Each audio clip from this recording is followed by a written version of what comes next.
Hi, para po doon sa mga Bisaya dyan. Pero yung Tagalog pala to. Yes. Sayawan sa aming baryo, orkestra ay nagkagulo-gulo. Ang kanilang mga instrumento ay luma na tsintonado.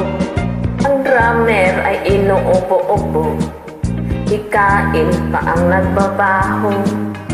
Saksopanista ay mga gago, taga-taruntot ay sira ulo. Trumpet ay kalawangin, barado at wala ng hangin. Trombon ay yupit-yupit na rin, ang taga-ihip ay bungal ang ngipin. Nagalit ang mga barangay, orkestra kanilang inaway.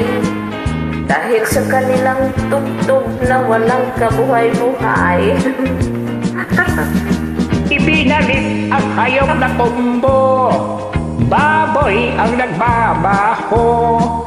Ang drummer ay aso, botiki ang nagpipiano. Pusa ang nag-organista, manok ang gumigitara. Ayos din ang aming disco, patugtog ng hayop na kumbo. Nag-rock and roll ang mga daga, nag-cha-cha ang mga palaka. Nagalit ang kabayong bakla, ay kalabaw na tumutula. Palapakan ang surot at ipis, sa gagampan at flying trumpets. Ayos din ang aming disco, sa tugtog na hayop na kumbo. Ayos din ang aming disco, sa tugtog na hayop na kumbo.